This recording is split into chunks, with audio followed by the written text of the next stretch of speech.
गीता अ18 के श्लोक नंबर 62 में भगवान स्वयं कह रहे हैं कि अर्जुन उस परमेश्वर की शरण में जा जिसकी कृपा से परम शांति व शाश्वत स्थान अर्थात सतलोक को प्राप्त होगा। वो परमेश्वर कौन है, कहां है, कैसा है, जानने के लिए कृपया अवश्य सुनिए जगत गुरु तत्वदर्शी संत रामपाल जी महाराज के अमृत वचन। परम पिता परमात्मा पूर्ण ब्रह्म सारी सृष्टि के रचनहार कुल मालिक अनंत कोटि ब्रह्मांड के स्वामी कबीर साहिब की असीम कृपा से इस पवित्र नगरी दिल्ली के अंदर आज ये 4 दिवसीय विशाल सत्संग प्रारंभ हुआ। ये सत्यनारायण कथा प्रारंभ हुई। सत्यनारायण का अर्थ होता है अविनाशी परमेश्वर। सत्य माने सदा रहने वाला, जिसका अस्तित्व कभी समाप्त ना हुए। नारायण मीन प्रभु कहो, राम कहो, अल्लाह कहो, चाहे गॉड खुदा कहो। सत्यनारायण का अर्थ होता है अविनाशी, अजरो अमर।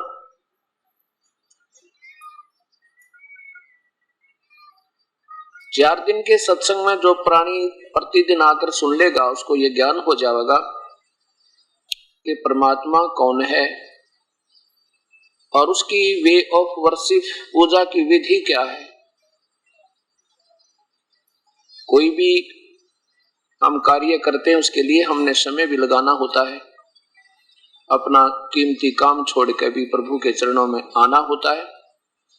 जैसे बच्चा पहले शिक्षा ग्रहण करता है तो 10-15 वर्ष लगातार पढ़ता है, सारे काम ने त्याग के पढ़ाई करता है, फिर ट्रेनिंग करता है, फिर जाकर उसको 2 रोटी का रोजगार बनता है। ठीक इसी प्रकार परमात्मा पाने के लिए हमने कुछ समय जरूर लगाना होगा और इस सत्य ज्ञान को सुनने के लिए प्राणी को थोड़ा सा धैर्य भी चाहिए। जैसे हमने जो ज्ञान सुना था आज तक, उस ज्ञान पर हम इतने आधारित हो रहे हैं कि उसके अलग कोई बतावा तो मन स्वीकार कतई नहीं करता। तो वो कैसे स्वीकार हुआ ये भी सोचना चाहिए। हमने जो पहले हमें ज्ञान मिला था अब उससे कुछ भिन्न चल रहा है, तो वो कैसे स्वीकार हुआ। वो ऐसे स्वीकार हुआ कि पहले अपने पूर्वज अशिक्षित थे और सीधी आत्मा थी उनकी, उनमें कपट नहीं था। और उनको जो गुरु मिले वो स्वार्थी थे, उनको शास्त्रों का ज्ञान था नहीं। दंत कथाएं बनाकर अपने अपने हिसाब से उन प्यारी आत्माओं को आश्रित कर दिया। अब उनकी पड़ी हुई परंपरा से हम इतने रंग गए कि हमारे दादाजी भी ऐसे करते थे, परदादा भी ऐसे करते थे, हमारे पिताजी भी यही तो परंपरा थी भक्ति की। अब हम कैसे उसको त्याग सकते हैं? उसको त्यागना नहीं है, हमने उसको ठीक करना है कि वो कितना कहां तक ठीक है जो हम पहले करते थे, और वो ठीक नहीं है तो उसको फिर दुरुस्त कर लेंगे, स्वस्थ करेंगे। और भक्ति जरूर करनी है। स्वस्थ कैसे होगी? हमारे ये पवित्र शास्त्र बताएंगे कि हम जो भक्ति कर रहे हैं ये वास्तव में ठीक है या शास्त्र के विरुद्ध है। गीता जी के 16वें अध्याय के 23 और 24 श्लोक में स्पष्ट प्रमाण दिया है कि जो शास्त्र विधि को त्याग कर जो मनमानी पूजा करता है, मनमाना आचरण करता है, वो न तो परम सिद्धि को प्राप्त हो, ना परम गति हो, ना उसको कोई सुख हो। और इन 3 चीजों के लिए हम भक्ति करते हैं, शास्त्र विधि को त्याग कर। क्योंकि गीता जी तो बोला जा रहा है और उसमें शास्त्र केवल वेदों की तरफ संकेत है।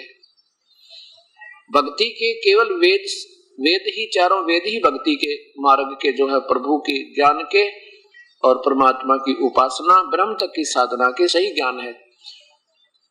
परमात्मा 3 है। परमात्मा 3 है, जैसे एक ब्रह्म, एक परब्रह्म, एक पूर्ण ब्रह्म। हम अभी तक उनसे भी निम्न स्तर के भगवानों पर आश्रित थे, जैसे ब्रह्मा, विष्णु और महेश। ये जैसे आज सुबह आपको दिखाया था कि ये केवल एक ब्रह्मांड में एक विभाग के मंत्री हैं। अब फिर दिखाना होगा, क्योंकि हर सत्संग में हर नई आत्मा तकरीबन नए बदल जाते हैं स्टूडेंट। और ये एक ऐसा सामूहिक शिक्षा स्थल है जिसमें प्राइमरी से लेकर और PhD तक का ज्ञान इसी एक सामूहिक सतल पर इन प्राणियों को, भक्त आत्माओं को प्रदान किया जाता है।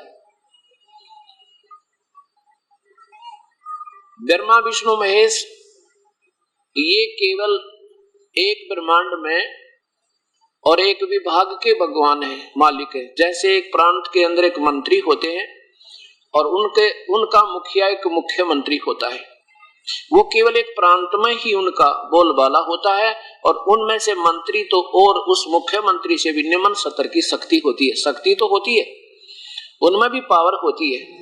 और फिर प्रधानमंत्री जो है वो पूरे देश का कुल मालिक होता है, प्रेसिडेंट, राष्ट्रपति और फिर प्रधानमंत्री, ये कुल मालिक।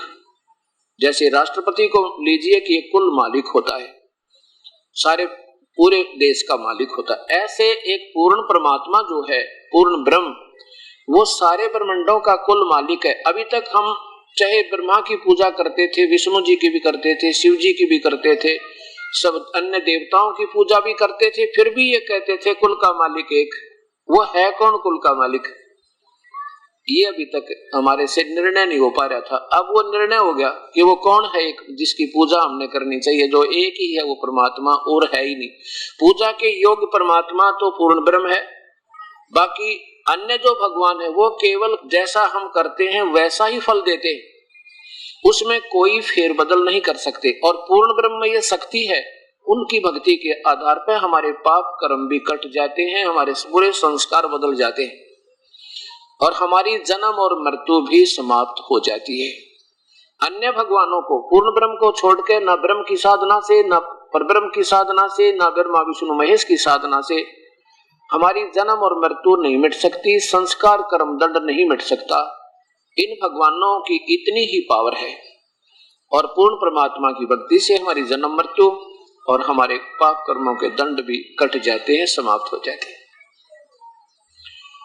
जैसे पहले ये दास सुना करते थे, किसी भी संत की आज भी व्याख्या देख लो, दास ने 95 CD बना रखी है और उनमें इन महापुरुषों ने जो अपनी सोच, अपनी अंतिम जो अनुभव लिखे हुए हैं, सब पंथों ने, सब संतों ने, उनको ऐसे टीवी पे उन्हीं की पुस्तक आपके सामने पेश की दास ने, और साथ में ये दिखाया कि ओरिजिनल जो शास्त्र अपने हैं वो ये बताते हैं और ये संत इसके ये बताते हैं, और दोनों मिल नहीं रहे, तो इनमें कौन सा ठीक है ये फैसला आप करना होगा। क्योंकि शास्त्र तो गलत हो ही नहीं सकते, क्योंकि वो भगवान के द्वारा रचित है, और जो अपनी सोच अनुभव वो एक व्यक्ति विशेष की है, वो उससे नहीं मिलती है तो वह पूरी नहीं है, और पूरी नहीं है तो फिर व्यर्थ है। अब क्या कहा करते थे कि भाई कर्म का दंड तो नहीं कट सकता, कर्म दंड तो प्राणी को भोगना ही पड़ेगा। जैसे कोई दुखी आत्मा है, कोई सुखी है, प्रभु की तलाश में कहीं ना कहीं घूम रहे हैं,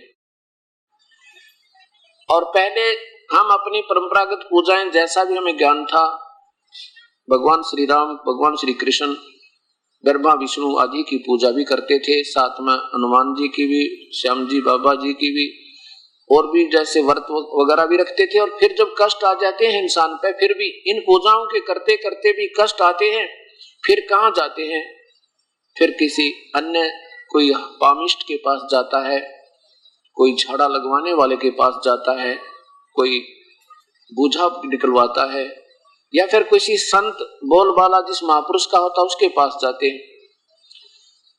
उन महापुरुषों के पास जाते रहते हैं लेकिन राहत नहीं मिलती है, तो फिर बार बार प्रार्थना करते हैं कि हे संत जी, हे गुरुदेव, मेरे ऊपर ये कष्ट अभी हल्का नहीं हो पा रहा। तो क्या कहते हैं वो संत के, बेटा ये तेरा प्रारब्ध है, ये प्रारब्ध है, तुझे भोगना ही पड़ेगा। और फिर क्या प्रमाण दिया करते हैं कि देखो भगवान श्री विष्णु को श्राप लगा था नारद जी का, और जिसके कारण उनको भी वो अपना प्रारब्ध भोगना पड़ा, कर्म दंड भोगना पड़ा, साप मुक्त नहीं हो पाए, जिसके कारण वो श्री रामचंद्र रूप में राजा दशरथ के घर उनका जन्म हुआ, और फिर उनके ऊपर भी कष्ट आए। उन्होंने बाली को मारा, सुग्रीव के भाई को हत्या की थी उनकी धोखा देकर, उसका भी कर्म दंड भगवान श्री राम ने, अर्थात श्री कृष्ण बनकर, विष्णु जी ने श्री कृष्ण बनकर अपने किए हुए कर्म का भोग भोगना पड़ा। भाई प्रारब्ध का कर्म कटे नहीं, ये तो दंड भोगना ही पड़ता है। विचार कीजिए, किसी के पैर में कांटा लग जाए और उसके कोई किसी के पास जा रहा है, भाई मेरा पैर में कांटा लग गया, दर्द हो रहा है, पीड़ा हो रही है, तो वो कहे तेरा कांटा लगा हुआ है, और वो कहे कि कांटा तो निकलेगा नहीं, जूता पहन ले, आगे कांटा नहीं लगेगा।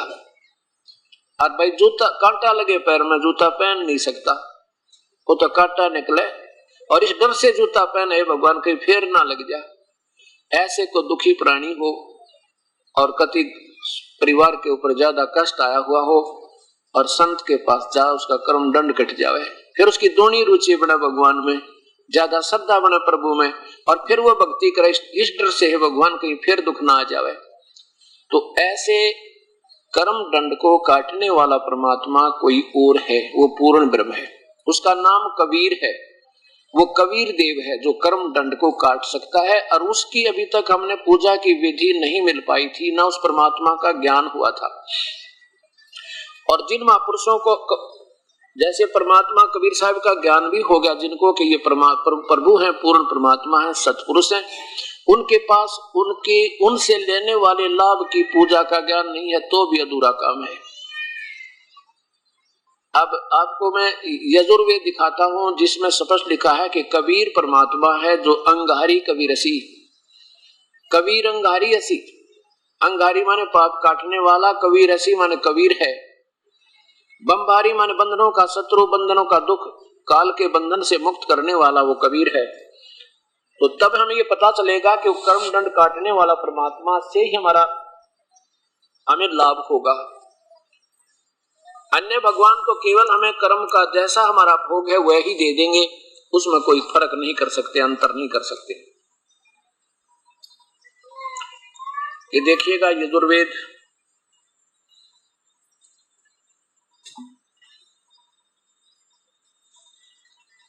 ये महर्षि दयानंद जी द्वारा इसका भाषा भाष्य है। अब इसमें 5वें अध्याय का 32वां श्लोक आपको दिखाता हूं, अध्याय नंबर 5 का 5वां अध्याय।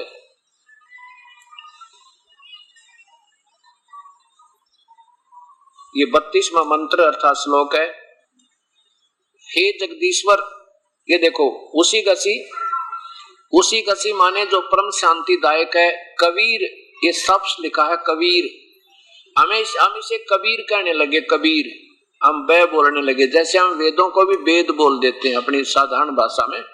कबीर अंगारी असी, बमभारी अवसुरसी, बमभारी माने बंधनों के शत्रु, यानी बंधन काटने वाले, कर्मों के बंधन को काटने वाले, बंदी छोड़, हम उसे बंदी छोड़ कहते हैं, बंद से छुटवाने वाले, कर्मों के कारण हम बंद में फंसे हुए हैं उसको काटने वाले। अंगारी, अंगारी का अर्थ होता है पाप का शत्रु। इन्होंने क्या लिख दिया, खोटे चलन वाले जीवों के शत्रु, ये लिखना था, पाप कर्मों के शत्रु, पापों के दुश्मन, अर्थात पापों को विनाश करने वाले अंगारी। इसका अर्थ अंग माने पाप, अरि माने शत्रु। अब देखो बमभारी, बमभारी माने बंधन के शत्रु, बंभर माने बंधन, अरि माने शत्रु, जो बंधन का शत्रु वो कौन है, वो कबीर रसी। ये देखो वो कबीर, अंगारी कबीर रसी, कबीर है वो परमात्मा, कबीर अंगारी असी, यानी वो परमात्मा कबीर है इन सब का काटना। वो कहाँ रहता है, ये देखो नीचे, रतधामा, रतधाम माने सतलोक, इन्होंने सतधाम लिख दिया। सतधाम कहो, सचखंड कहो, सतलोक कहो, सतधाम कहो, एक का बात है। वो सतलोक में रहता है, सतधाम युक्त है, यानी सतलोक में रहने वाला है, रहता है। और वो सवर ज्योति, स्वयं प्रकाशित है। सवर ज्योति का अर्थ होता है स्वयं प्रकाशित। वो परमात्मा का शरीर तेजो में है और स्वयं प्रकाश है। इन्होंने अंतरिक्ष को प्रकाश करने वाला लिख दिया। अब चक्कर क्या है कि ये महापुरुष परमात्मा को निराकार मानते हैं, जिन्होंने वेदों का सरलार्थ किया और फिर वेदों को उसी तरह घुमा दिया, अपनी सोच के अनुसार इन्होंने टीका तो कर दिया, लेकिन वास्तविक जो ज्ञान है इसका अब फिर दोबारा नए सिरे से इस वेदों का सॉल्यूशन हो रहा है। ये सत्य ज्ञान है। अब इसमें हो गया कि हमने जब तक पाप कर्म हमारे नहीं कटेंगे तो सुख नहीं हो सकता, चाहे कितना घूम ले। कर्म से दंड, कर्म से सुख, कर्म से दुख होता है। और कर्म ही कटेगा तो वो दुख जिसके कारण वो कष्ट निमित्त बना है, जो उसका वो निमित्त ही समाप्त हुए तो हमारा ये कष्ट कटे। इसको काटने में न ब्रह्मा समर्थ, न विष्णु, न शिव, और न ही ब्रह्म न परब्रह्म, केवल पूर्ण ब्रह्म परमात्मा ही इस कर्म के दंड को काट सकता है। अब फिर आपको स्थिति दिखाता हूं तीनों भगवानों की, ब्रह्मा विष्णु महेश की, और फिर ऊपर के तीनों परमात्माओं की।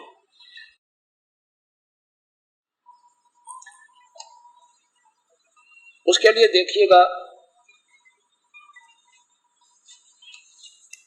एक ब्रह्मांड का चित्र।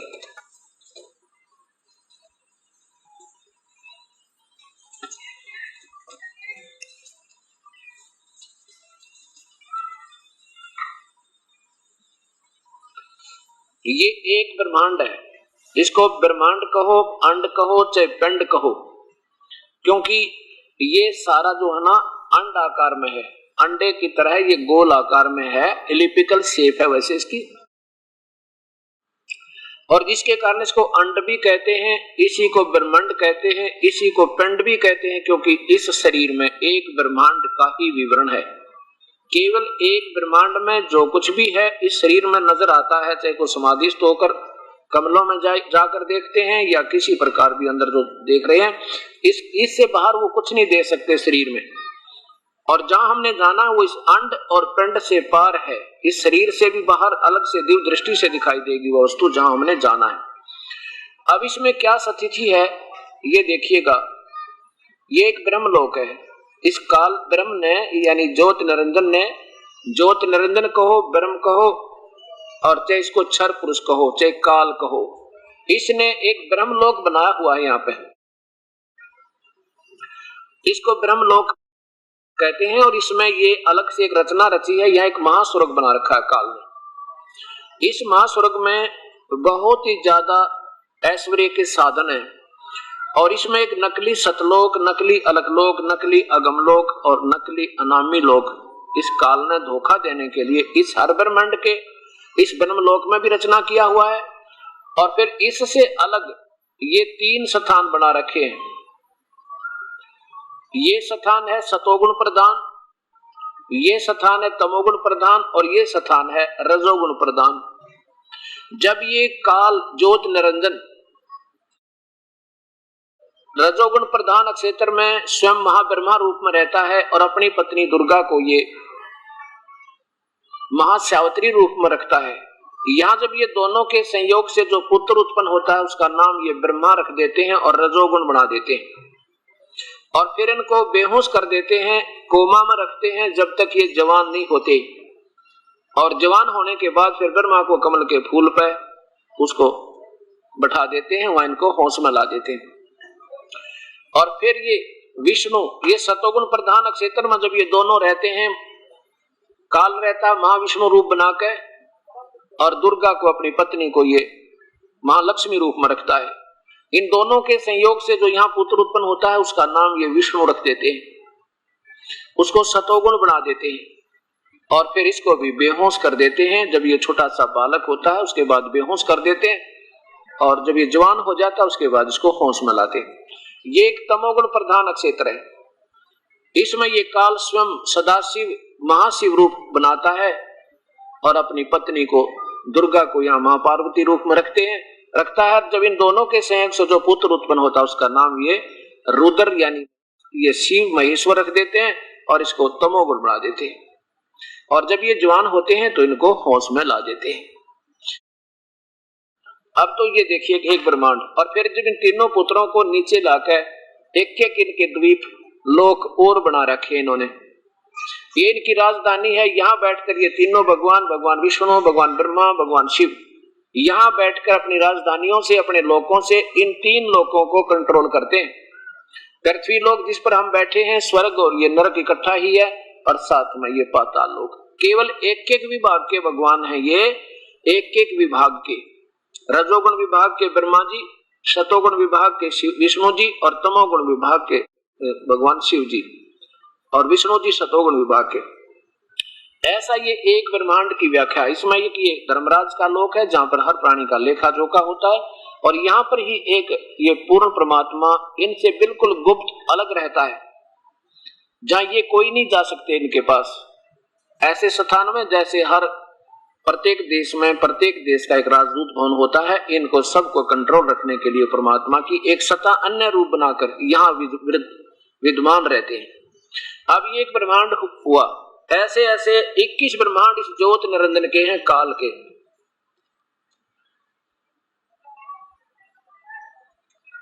इस सत कथा को जितनी बार देखोगे सुनोगे उतना ही ज्यादा आनंद आएगा, क्योंकि परमात्मा ये पूर्ण ब्रह्म की सत्यनारायण कथा है और कथा सुनने का लाभ बहुत होता है। अब देखिएगा ये है 21 ब्रह्मांड इस ज्योत निरंजन के ब्रह्म के, और इसमें इसने क्या किया है कि 20 ब्रह्मांडों को अलग से रोक रखा है। कैसे रोका है? जैसे अभी आपने देखा था एक ब्रह्मांड, ये कोई सा भी समझो, हर एक ब्रह्मांड में एक जैसी स्थिति है, इतने ही इसके लोक हैं, 7 लोक नीचे के, 7 उससे ऊपर के, 14 लोकों भवनों का द्वीप अलग से होते हैं उसमें। तो ये एक ब्रह्मांड ये देखा था आपने, मान लीजिए कोई सा भी मत है, और इस 5 ब्रह्मांडों का एक ग्रुप बनाकर इस काल भगवान ने ये एक महाब्रह्मांड बना रखे हैं। ये 4 महाब्रह्मांड बना दिए। इन 4 महाब्रह्मांडों में 20 ब्रह्मांडों को रोक रखा है। अब ये काल क्या करता है, इनमें एक महाब्रह्मांड में उत्पत्ति रखता है और बाकी के में ये प्रलय रखता है। जब इसमें प्रलय हो जाएगी तो यहाँ जीवों की उत्पत्ति प्रारंभ रखता है, क्योंकि इसको 1 लाख प्राणियों का रोज आहार करना होता है। ये तो इसने फसल बीज रखी अपनी। और इसके बाद एक महाब्रह्मांड जितना स्थान, यहाँ देखिएगा, एक महाब्रह्मांड जितना स्थान, ये सारा इस काल ने अलग से अपनी निज राजधानी बनाई है, जहां पर ये वास्तविक रूप में रहता है, व्यक्त रूप में, आकार रूप में, जिसको आज तक इन्हें हिंदू मुसलमान लोग अभी तक ईसाई इसी ब्रह्म तक को निराकार मानते रहे। निरंकार, तू ही एक निरंकार। ये काल है, ये एज इट इज सबके सामने नहीं आता, इसलिए और यहाँ तक पहुंच किसी की हो नहीं सकती जहां ये रहता है। इसलिए इसकी साधना कर करके इसकी उपलब्धि हुई नहीं, तो सदृशियों ने अपनी सोच में बता दिया कि वो निराकार है, और वास्तव में ये आकार है, मनुष्य जैसा है, और इसका तेज है इसके शरीर का, जैसे ज्योति निरंजन कहते हैं इसको। अब ये 21 ब्रह्मांड है इस काल के, और इस काल ने यहाँ पर एक और चाल चल रखी है। यहाँ पर भी एक नकली सतलोक, नकली अलकलोक और नकली अगामी और अनामी लोक, एक रचना यहाँ भी कर रखी है। पता है इस काल ने कि कलयुग में इस परम पिता परमेश्वर की रजा से सतज्ञान का बोलबाला होगा, और ये नकली दूत भेज कर ये अपने एक 12 दूत ये पहले यहाँ रखता है। ये काल सतयुग त्रेता द्वापर के सद्भक्ति किए हुए पुण्यात्माएं, उनको यहाँ रखता है, और कलयुग में यहाँ से इन 12 दूतों को इस एक ब्रह्मांड पर, जिस ब्रह्मांड में रचना होती है, वहां इनको भेज देता है। और ये क्या करते हैं, उस समय इनको ऐसा गुमराह कर देता है, स्वयं भी शास्त्र विरुद्ध साधना करते हैं, और उन भोली आत्मा जो इनके अनुयायी होते हैं उनको भी शास्त्र के विरुद्ध साधना देकर स्वयं भी दोषी होते हैं, और प्यारी आत्माओं का भी जीवन व्यर्थ कर जाते हैं। अब जैसे ये बहुत अच्छी आत्मा है, संत जो है, इनकी शब्द में भी शक्ति होती है, और इनसे कुछ राहत भी मिल जाती है, क्योंकि इन्होंने पिछले जन्मों की कमाई कर रखी है, और अपनी कमाई में तो कोई किसी को लाख दे दे, किसी ने 2 लाख दे दे, और आगे कमाई करे नहीं, उसकी कोई बिजनेस ठीक नहीं बना तो वो कंगाल हो जाता है। ऐसे इन महापुरुषों की शास्त्र विरुद्ध साधना, दास ने जब ये मजबूरी होगी पढ़ा इनकी सबकी शास्त्रों को, अब पता चला कि ये शास्त्र के विरुद्ध साधनाएं थी आज तक के महापुरुषों की, जिन्होंने अपने करोड़ों और लाखों शिष्य बना लिए, और जिसके कारण क्या होगा, जैसे पिछले इन्वर्टर चार्ज हो जा बैटरी, और उसके चार्ज रहेगा तब तक तो उसमें चाहे पंखा भी चलेगा, और उससे जो है ना बल्ब भी जलेंगे, सारे काम ठीक लगेंगे, और आगे चार्जर ठीक नहीं है तो एक कदम डिस्चार्ज हो जाएगा, और वो फिर खत्म से कहानी, उसके पास कुछ नहीं रहेगा। ऐसे अब शास्त्र विरुद्ध साधना करने से पिछला जब तक इनकी पुण्य कमाई इनके साथ है, तब तक ये खूब सुखी भी नजर आएंगे, और इनकी वचन में भी शक्ति होगी, क्योंकि ये पिछले साधक अच्छे साधक रहे, अच्छी पुण्यात्माओं में से हैं ये संत, जो आज शास्त्र गुरु साधना करके स्वयं अपना जीवन व्यर्थ कर रहे हैं और साथ में अनुयायियों को भी गलत साधना, गीता विरुद्ध साधना बता के और दोषी हो रहे हैं। वो यहाँ रखता है, ये वहां से यहाँ भेज देता है। अब ये ज्योत निरंजन काल के 21 ब्रह्मांड देखे आपने, ये ब्रह्म है। अब पूरी स्थिति देखिएगा इन सब पूर्ण परमात्मा की, सारे ब्रह्मांडों की। ये ऊपर अनामी लोक है, ये वैसे पूर्व सांकेतिक एक उदाहरण दिया क्योंकि बहुत बड़ा चित्र बनता अगर सारी व्यवस्था करते। ये अगम लोक है, ये अलख लोक समझो। इससे नीचे फिर ये सतलोक होगा स्वरूप, ये सारा इससे बाहर बाहर ये सतलोक है, ये इधर इधर का ये ब्राउन कलर जो दिखा इससे बाहर का। अब ये तो अभी आपने देखे थे 21 ब्रह्मांड, ये ज्योत निरंजन के वो है, काल के, ब्रह्म के, क्षर पुरुष के। और ये 7 संग ब्रह्मांड है परब्रह्म के, ये 7 संग ब्रह्मांड है ये परब्रह्म के, नील पद्म शंख यानी 7 मिलियन। और ये अनकाउंटेबल इन्फिनिटी, ये ब्रह्मांड सारे इधर भी, ये पूर्ण परमात्मा, पूर्ण ब्रह्म, कबीर साहिब कुल मालिक के, जिसके अंतर्गत ये भी आते हैं और ये भी आते हैं, ये कुल मालिक है। अब यहाँ देखिए ब्रह्मा विष्णु महेश की स्थिति एक टिकिया में, एक ब्रह्मांड में, एक विभागीय मंत्री हैं, जिनको आजम अजरो अमर, अभी तक अजरो अमर, इनके कोई माता पिता नहीं, सर्वेश्वर महेश्वर, इनकी ना जाने क्या क्या व्याख्या कर रखी। फिर कहा करते 3 लोक के भगवान। अब यहाँ अब आपके समझ में आएगी धीरे धीरे, क्योंकि ये सत्य बहुत देर से हमारे पास पहुंचा है। अब इसको समझने के लिए सबसे पहले कि ब्रह्मा विष्णु महेश के माता पिता अभी तक ये कहा करते इनके कोई माता पिता नहीं। कौन कहा करते? जो जिन्होंने आप शास्त्र उठाकर नहीं देखे इन महापुरुषों ने, जबकि हमारे पवित्र शास्त्र में प्रमाण आज भी दे रहे हैं। ये देखिएगा, ये शिव महापुराण और गीता प्रेस गोरखपुर से प्रकाशित है, दास ने कोई नया नहीं बनाया आज ये, और 55 वर्ष पुराने शास्त्र हैं ये। और ये संतजन जो आज तक हमारे पूर्वजों को गुमराह करके, जिन्होंने आप इनको उठा कभी नहीं देखा और दंत कथा लोक वेद बना के अपने प्रभु पाक के संत को आगे लाखों को साथ लगा लिया, उनको ये नहीं मालूम तुम आप भी दोषी हो। जो टीचर आउट ऑफ सिलेबस पढ़ा वो टीचर ठीक नहीं। अब देखिएगा, गीता प्रेस गोरखपुर से प्रकाशित है, अंदर भी देख लीजिए। संपादक है हनुमान प्रसाद पोदार, चिमन लाल गोस्वामी। हाँ, हनुमान प्रसाद पोदार, और ये गीता प्रेस गोरखपुर से मुद्रित है। इसके रुद्र संहिता अध्याय नंबर 6, इसके अंदर आप देखिएगा, ये रुद्र संहिता, और यहां देखो इधर, यहां पर क्या है मैं जो बताना चाहता दास आपको कि दुर्गा ये महापार्वती रूप में इसमें वर्णन है। अब क्या कारण है कि ये शिव महापुराण जो है ये प्रारंभ तो होती है काल भगवान से, ज्योत निरंजन से, और अंत होता है इसके पुत्र त्रिलोकीय शिव की लीलाओं पर। प्रारंभ होता है सदाशिव की लीला यानी काल की लीलाओं से, अंत होता है इसके ही पुत्र, काल के पुत्र त्रिलोकीय भगवान शिव के ऊपर। अब देखिएगा, अब पहले दुर्गा की महिमा है, ये देखिए, ये 100 नंबर पृष्ठ है इसका। अब यहां देखिए ऊपर, उससे पराशक्ति को, ये दुर्गा की महिमा है जो महापार्वती रूप में काल के साथ उस ब्रह्मलोक में रहती है जहां आपको अभी दिखाया था। उस पराशक्ति को प्रधान प्रकृति गुणवती माया बुद्धि तत्व की जननी विकार रहित बताया गया है। वह शक्ति अंबिका कही गई है, उसी को अंबिका कही गई है, उसी को प्रकृति, ये प्रकृति शब्द याद रखना, आपको गीता जी में दिखाऊंगा ब्रह्मा विष्णु महेश के माता पिता गीता जी में, तब ये प्रकृति शब्द काम आओगा आपके कि दुर्गा को प्रकृति भी कहते हैं। सर्वेश्वरी त्रिदेव जननी, तीनों देवताओं को पैदा करने वाली ब्रह्मा विष्णु महेश की मां ये दुर्गा है, त्रिदेव जननी स्पष्ट है। और नित्य और मूल कारण कही है। सदा शिव द्वारा प्रकट की गई उस शक्ति की 8 भुजाएं हैं।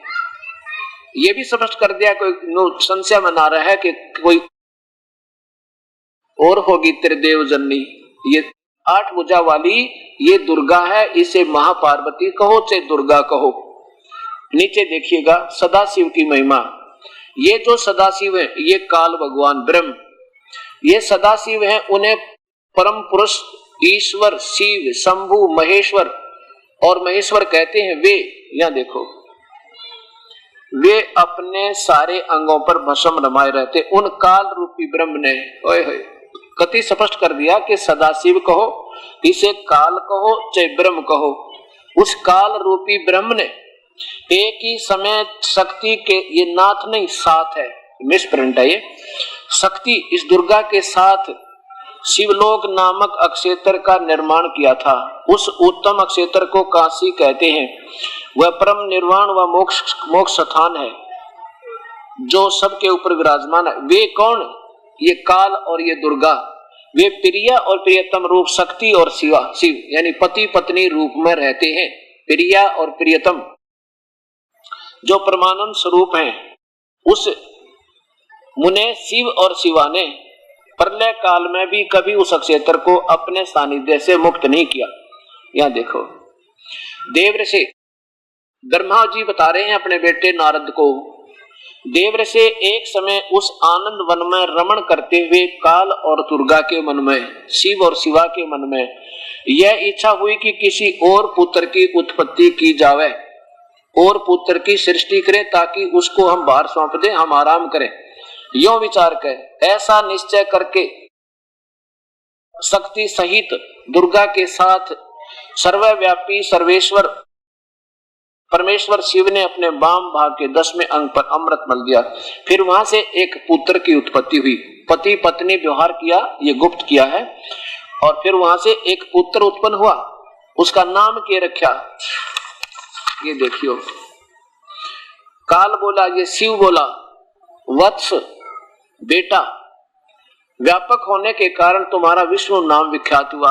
ओए होए, काल से और दुर्गा का से संयोग से विष्णु की उत्पत्ति हमारा शिव पुराण प्रमाण कर रहा है। अब ब्रह्मा क्या बताता है? ब्रह्मा जी कहते हैं, बेटा नारद, तत्पश्चात कल्याणकारी परमेश्वर शाम सदाशिव ने जैसे विष्णु को उत्पन्न किया ऐसे ही मुझे भी उत्पन्न किया, मुझे अपने दाहिने अंग से उत्पन्न किया। अब सिद्ध हो गया ब्रह्मा और विष्णु की उत्पत्ति शिव तय सदाशिव से, ये काल तय।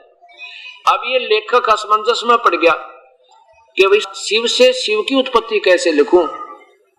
शिव और दुर्गा से चलो दोनों की तो बता दी, विष्णु की और ब्रह्मा की, और शिव से शिव की उत्पत्ति कैसे लिखूं, यहाँ ये गोलमोल कर गए। अरे भी देखो आगे 9वें अध्याय में सच्चाई थोड़ी छुप सके है। इसमें देखिएगा, इसमें क्या कहते हैं कि तीनों इस प्रकार ब्रह्मा विष्णु और महेश तीनों देवताओं में गुण है, और चौथा ये भगवान शिव, ये काल, ये गुणातीत है। ये 9वां अध्याय है इसी रुद्र संहिता का, 9वां अध्याय यहाँ समाप्त होता है।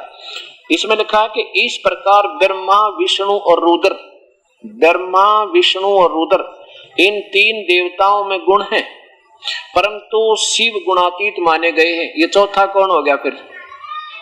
ये चौथा कौन है? ये ब्रह्मा विष्णु महेश का पिता ये काल है। ये 3 तो स्पष्ट लिखी दिए, इन तीनों देवताओं में तो गुण है, रजगुण ब्रह्मा है, सतगुण विष्णु है, तमगुण शिव जी, और लेकिन परंतु शिव गुणातीत माने गए हैं। वो चौथे नंबर का जो शिव है ये काल, यू कहते इनते न्यारा है, इन ब्रह्मा विष्णु में से अलग रहता है। ये तो प्रमाण मिला आपने पवित्र शास्त्र शिव महापुराण में। अब देखिएगा देवी भागवत महापुराण में इन तीनों की, ब्रह्मा विष्णु महेश की सखी थी, कैसे इनकी उत्पत्ति, और दुर्गा जो है भवानी, ये इन तीनों की मां है। और ये नासवान है, स्वयं स्वीकार करते हैं, हम तो नासवान हैं, अविनाशी नहीं, हमारी तो जन्म और मृत्यु होता है। और अभी तक ये महापुरुष, ये संत शिव जी को सर्वेश्वर महेश्वर मृत्युंजय कालज्जय गणक की व्याख्या दे रखी। अब बताओ, जिसने ये ही नहीं मालूम तुम जो सौदा बेच रहे हो वो है क्या, तो वो व्यापारी ठीक नहीं, वो बिजनेसमैन नहीं, वो तो बहका रहे हैं अपने को। श्रीमद देवी भागवत गीता प्रेस गोरखपुर से प्रकाशित है। इनके संपादक हैं, अनुवाद करने वाले हैं हनुमान प्रसाद पोदार चिमन लाल गोस्वामी। और ये कहां से, मुद्रक गीता प्रेस गोरखपुर से छपी है। और गीता प्रेस गोरखपुर की किताबों को हिंदू समाज एथेंटिक मानता है कि जो उसमें लिखा वो फाइनल है, और ऐसा ही है। अब देखिएगा तीसरा स्कंद, ये तीसरा स्कंद है, इसमें इसी दुर्गा की महिमा प्रारंभ होती है। यहां देखिएगा, कितने ही आचार्य भवानी को, दुर्गा को संपूर्ण मनोरथ पूर्ण करने वाले बतलाते हैं। वे आदि माया महाशक्ति एवं परम पुरुष के साथ रहकर कार्य संपादन करने वाली प्रकृति है। ये प्रकृति शब्द दुर्गा के लिए प्रयोग है, ये याद रखना। ब्रह्म इस काल के साथ, ब्रह्म के साथ उनका अभेद संबंध है, यानी पति पत्नी का रूप है। जैसे पत्नी को कहते हैं ना अर्धांगिनी, अभेद संबंध है, यानी ये ब्रह्म के साथ दुर्गा का काल के साथ अभेद संबंध है। ये पति पत्नी रूप में रहती है। आगे देखो,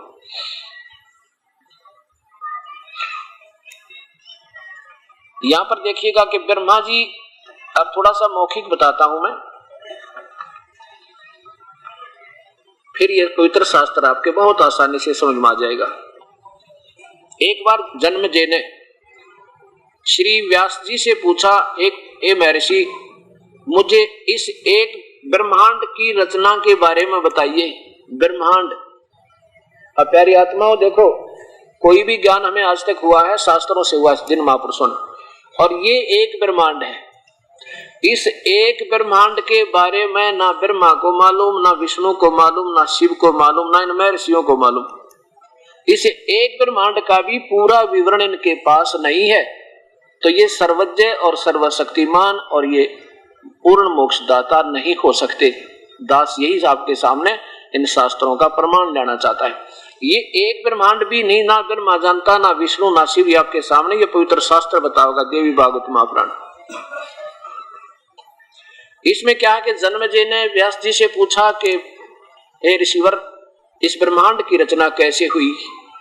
व्यास जी कहता है कि जन्मेजय, यही शंका मेरे मन में आई थी। एक बार मैंने महर्षि नारद जी से यही प्रश्न किया था कि ये ब्रह्मांड की रचना कैसे हुई।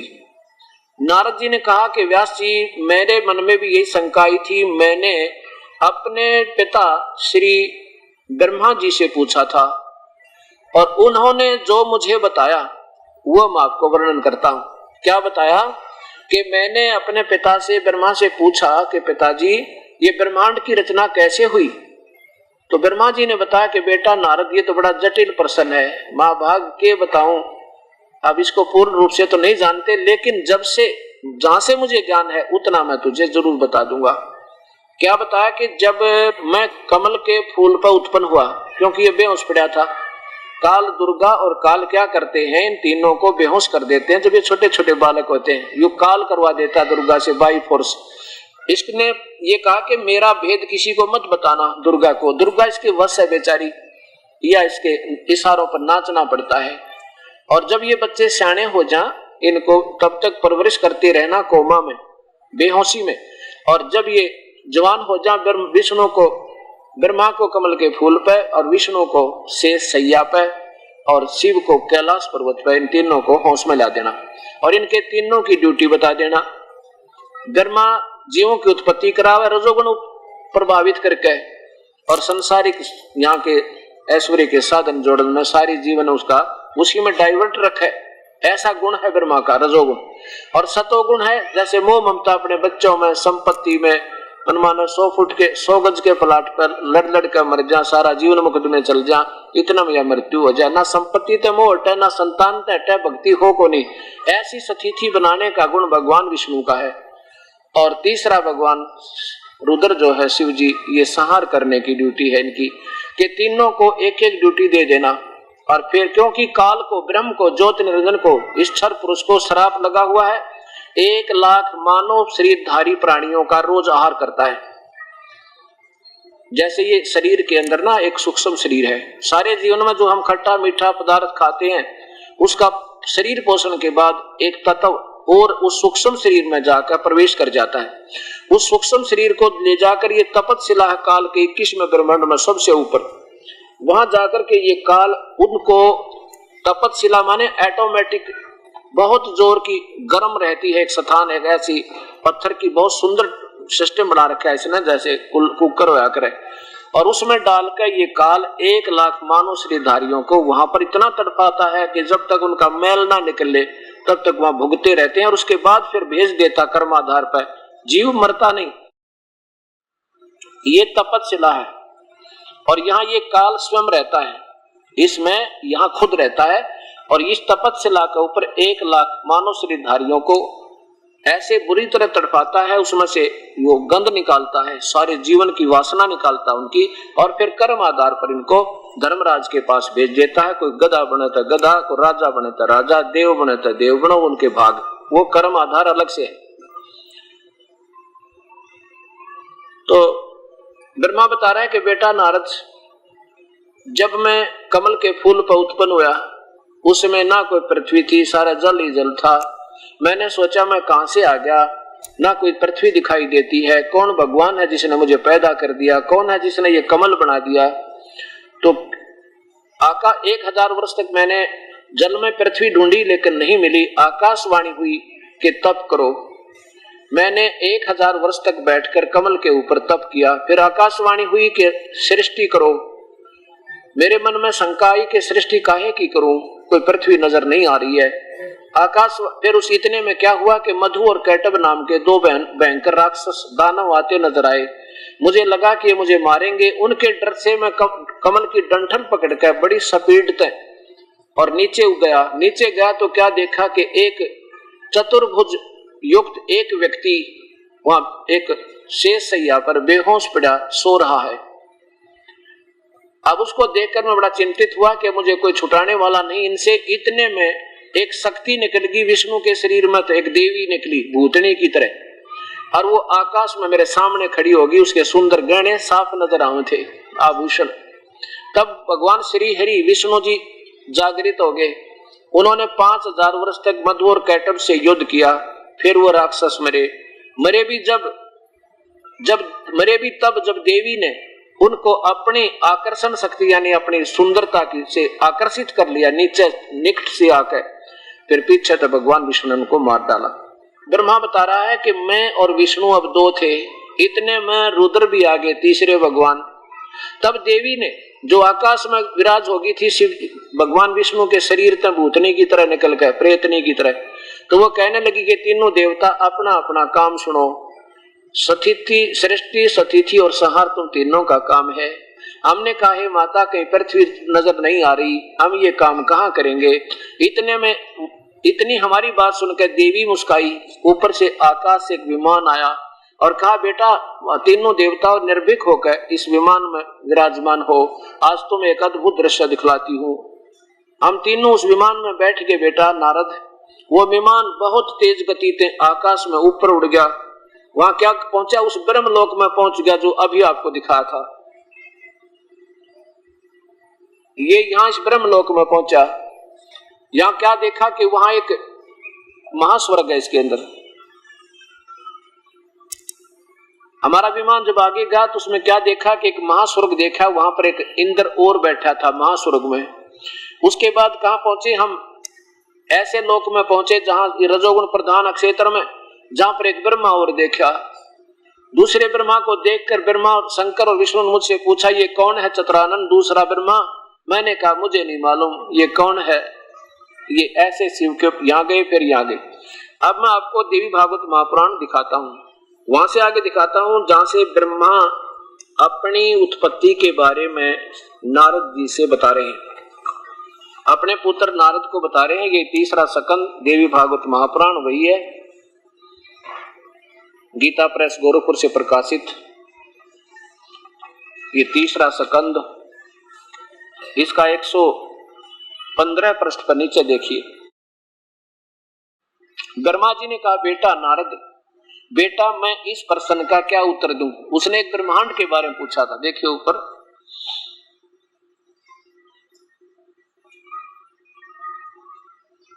नारद जी कहते हैं कि मेरे भी प्राचीन समय में की बात है, ये संदेह मेरे हृदय में उत्पन्न हुआ था कि तब मैंने अपने पिता अमिल तेजस्वी ब्रह्मा जी के स्थान पर गया, उनसे इस समय जिस विषय पर तुम मुझसे पूछ रहे हो उसी विषय में मैंने पूछा था। मैंने कहा, पिताजी इस संपूर्ण ब्रह्मांड कहां से उत्पन्न हुआ?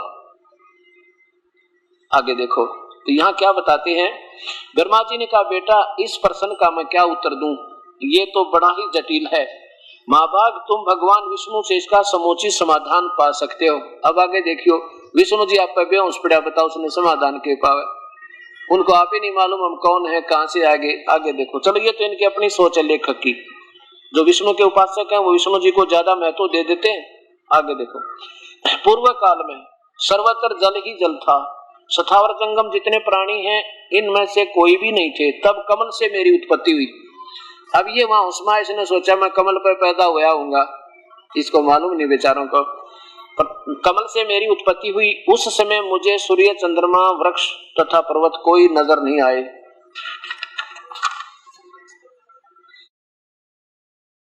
मैं कमल की कणका पर बैठकर विचार करने लगा, इस अगाध जल में मैं कहां से उत्पन्न हो गया, कौन मेरा रक्षक है, इस प्रलय काल में सृष्टि और संहार करने वाले कौन विशिष्ट भगवान है। पुरुष माने प्रभु होता है, और कहीं भी स्पष्ट रूप से भूमि नहीं दिखती जिस पर यह जल टिका हो, तो यह कमल कैसे उत्पन्न हुआ, आदि आदि।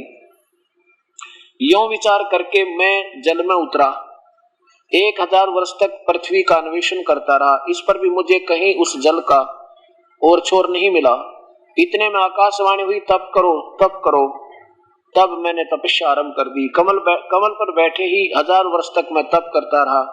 फिर उसी समय सृष्टि करो ऐसे आकाशवाणी सुनाई पड़ी। मैं उसे सुनकर बड़े आश्चर्य में पड़ गया, सोचा किसकी सृष्टि करूं अथवा मेरा क्या कर्तव्य है। उसी समय मधु और कैटब नाम के 2 भयंकर राक्षस दानव सामने आ गए।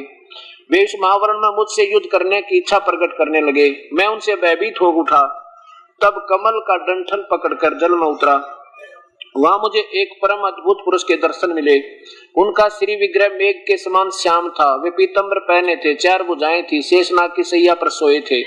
उन जगत प्रभु के गले को वनमाला सुशोभित कर रही थी, शंख चक्र गदा और पद्म इन 4 अविधों से अनुपम शोभा पा रहे थे। ऐसे शेष साई भगवान विष्णु के मुझे दर्शन हुए। वे योग निंद्रा के वशीभूत होकर गाढ़ी नींद में सोए थे, उनकी सारी चेष्टाएं शांत थी। नारद जी शेषनाग की सैया पर सोए हुए उन प्रभु को देखकर मेरा मन चिंतित हो उठा। इतने में भगवती योग निंद्रा याद आ गई। मैंने उनका सत्वन किया। तब वे कल्याणमयी भगवती श्री विष्णु के शरीर विग्रह से निकल कर प्रेतनी की तरह बाहर निकलेगी। देवी अचिंत रूप धारण करके आकाश में विराजमान हो गई।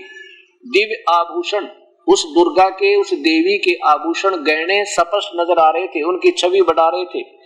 जब योग निंद्रा यानी वो दुर्गा भगवान विष्णु के शरीर से अलग होकर आकाश में विराजने लगी, तब तुरंत श्री हरि उठ बैठे, यानी वह होश में आ गए। विष्णु जी को ये श्री हरि का कहते हैं। उठ बैठे यानी होश में आ गए। उन्होंने मधु और कैटब के साथ 5000 वर्ष तक बड़ी घमासान लड़ाई की। तब वे दैत्य मरे। कब मरे? पहले देवी के कटाक्ष से मधु और कैटब मोहित हो गए थे, इसके बाद भगवान विष्णु ने गोद में लेटाकर उन्हें अपने प्राणों से रहित कर दिया। अब वहां पर मैं और भगवान विष्णु 2 थे, वहीं पर रुद्र भी प्रकट हो गए। अब तीनों इकट्ठे कर दिए काल ने, इधर उधर की बात बनाकर, कारण बनाकर। हम तीनों को भगवती अध्या यानी दुर्गा के शक्ति के दर्शन हुए। उन्हें देखकर मन मुग्ध हो गया। हमने उनकी उत्तम स्तुति की। तब वो देवी हम लोगों से कहने लगी। देवी ने कहा, ब्रह्मा विष्णु और महेश्वर, तुम भली भांति सावधान होकर अपने कार्य में संलग्न हो जाओ। सृष्टि स्थिति और संहार ये तुम्हारे कार्य है। इन पराक्रमी दैत्यों का निधन हो जाने पर अब तुम अपना स्थान बनाकर शांति पूर्वक निवास करना चाहिए। अब ब्रह्मा जी कहते हैं भगवती अध्या शक्ति की यह वाणी बड़ी मधुर थी, सुंदर सुखप्रद थी। हमने स्पष्ट सुनी। हम लोग उनसे कहने लगे, माता हम किस प्रकार प्रजाओं के सर्जन आदि कार्य करने में सफल हों। विस्तृत भूमि का अभाव है, सभी स्थान जल मगन है, पंचभूत एवं आदि कुछ भी नहीं। हमारी बात सुनकर उन कल्याणमयी स्वरूपिणी भगवती का मुखमंडल मुस्कान से भर गया। इतने में एक सुंदर विमान आकाश से उतरा। तब उन देवी ने हमें आज्ञा दी कि देवताओं निर्भीक होकर इच्छा पूर्वक इस विमान में प्रवेश कर जाओ। ब्रह्मा विष्णु और रुद्र, आज मैं तुम्हें एक अद्भुत दृश्य दिखलाती हूँ। हमने भगवती की बात सुनकर उसे शिरोधार्य कर लिया। उस रतन जड़ित विमान पर चढ़कर हम आराम से बैठ गए। आगे देखो, हम तीनों देवताओं को उस पर बैठे देखकर देवी ने अपने सामर्थ्य से विमान को आकाश में उड़ा दिया। ब्रह्मा जी कहते हैं कि मन के समान तीव्र गति से चलने वाला वह विमान जिस अपरिचित स्थान पर गया, अभी आपको दिखाया था, उस महास्वर्ग में पहुंच जाए। ब्रह्मलोक के अंदर एक और जाल बना रखा है इस काल ने।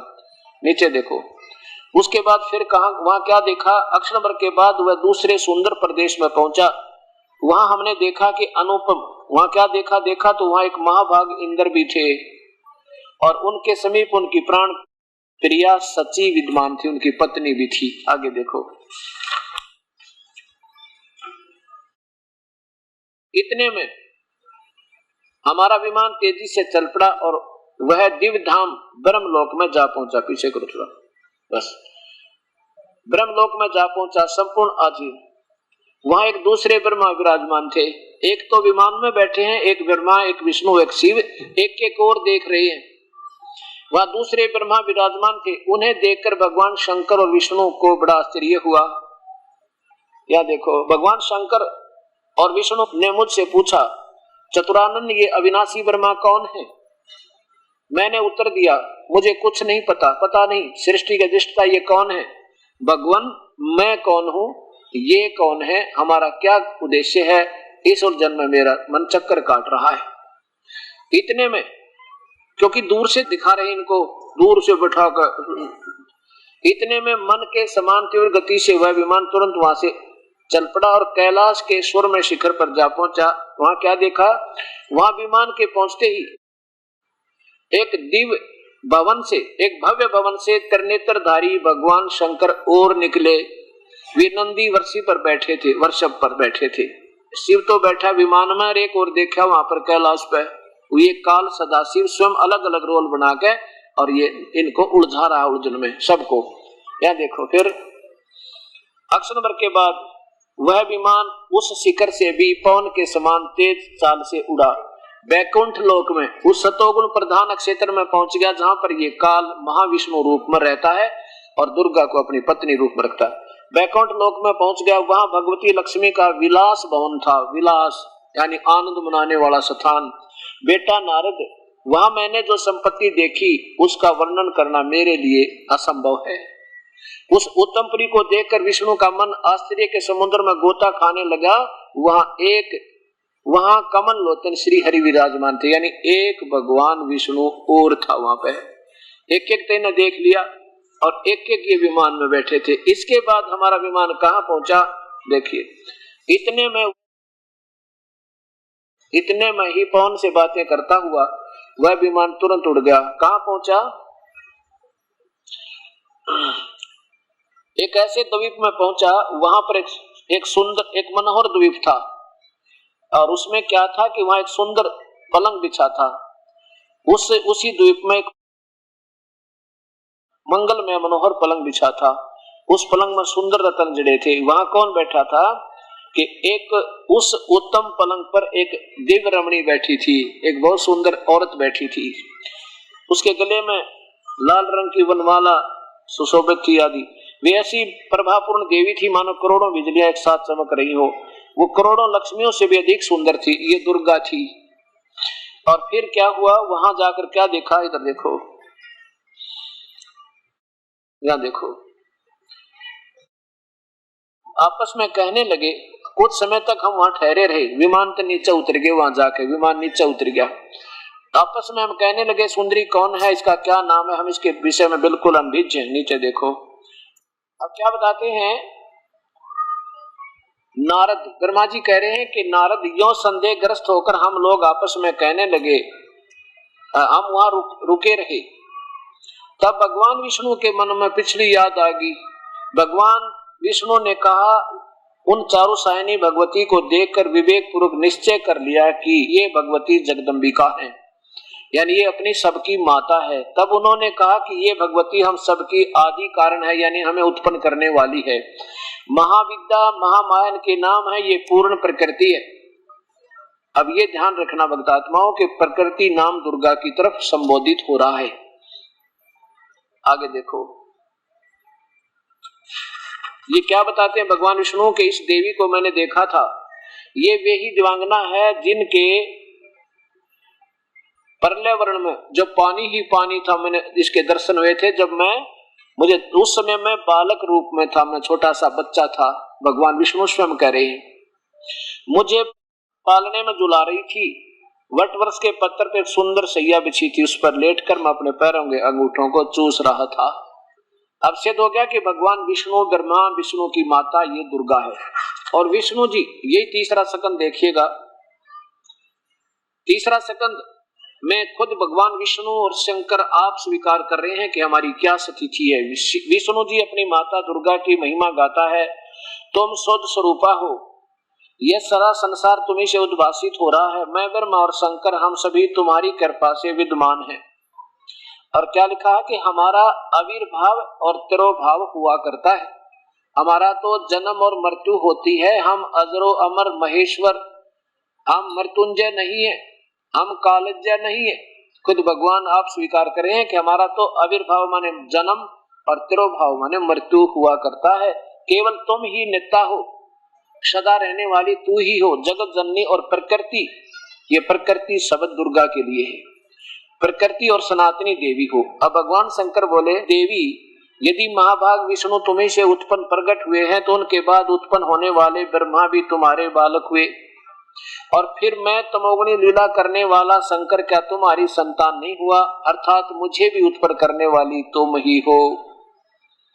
इति सिद्धम, ब्रह्मा विष्णु महेश नाशवान है, अजरो अमर नहीं है। देखो हमारा तो आविर्भाव और तिरोभाव होता है, हमारी तो जन्म और मृत्यु होती है, और इनकी माता दुर्गा है और पिता इनका काल है। इन दोनों का आपस में संयोग है। अब दुर्गा क्या कहती है इन दोनों पुत्रों को, तीनों पुत्रों को, ये देखिएगा यही तीसरा स्कंद, तीनों पुत्रों को कहती है कि बेटा मेरा और उस ब्रह्म का तुमने सदा ध्यान रखना चाहिए। तीसरा स्कंद, ये नीचे देखो इधर, दुर्गा ने कहा, ये क्या कहती है कि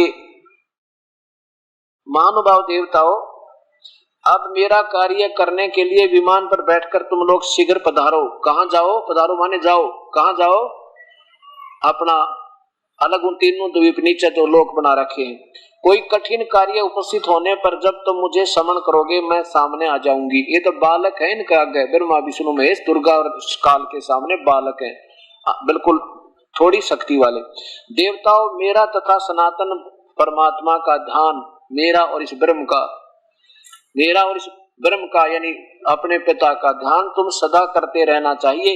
हम दोनों का श्रवण करते रहोगे, तुम्हारे कार्य से होने में किंचित मात्र संदेह नहीं। अब देखो यहाँ ब्रह्मा ने पूछा था कि हे माता, ये ब्रह्म आप ही हो या कोई और शक्ति है? ये देखो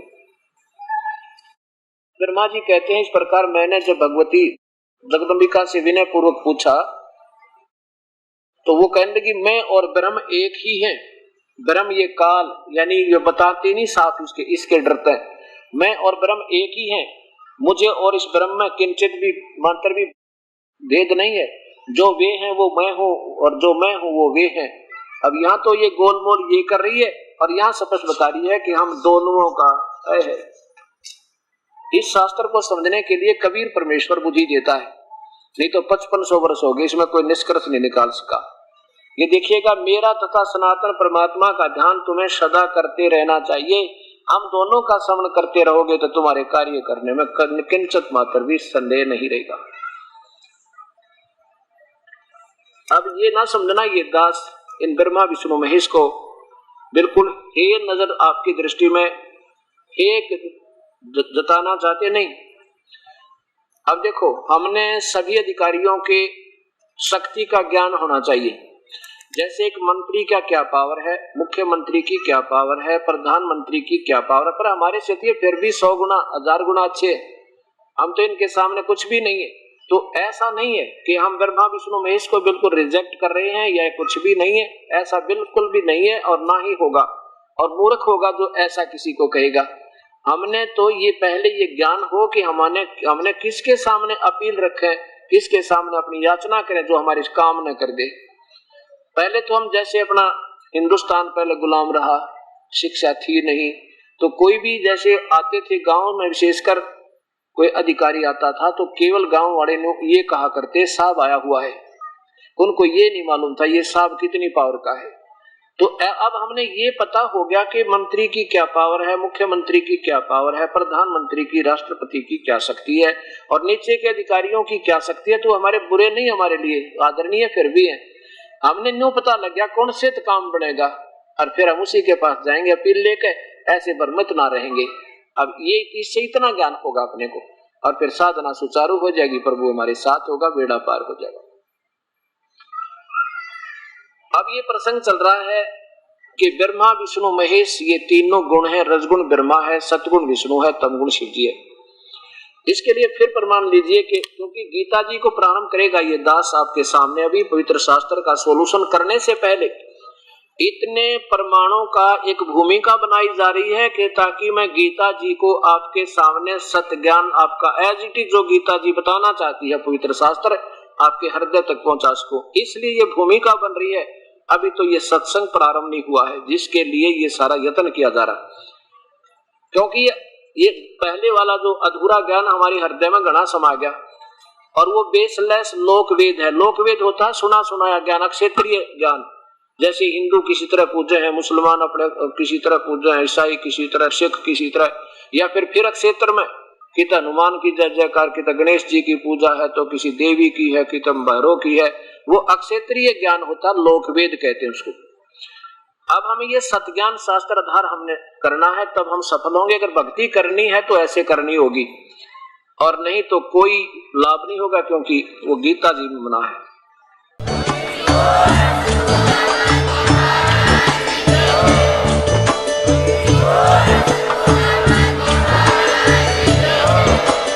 आप सुन रहे थे जगत गुरु तत्वदर्शी संत रामपाल जी महाराज जी के मंगल प्रवचन। अधिक जानकारी के लिए विजिट कीजिए हमारी वेबसाइट www.jagatgururampalji.org। संत रामपाल जी महाराज जी के शुभ आशीर्वाद से पूरे विश्व भर में 500 से भी ज्यादा नाम दीक्षा केंद्र हैं, जिन पर संत रामपाल जी महाराज जी द्वारा ऑनलाइन निशुल्क नाम दीक्षा दी जा रही है। अपने नजदीकी नाम दीक्षा केंद्र का पता करने के लिए संपर्क करें 8222880541।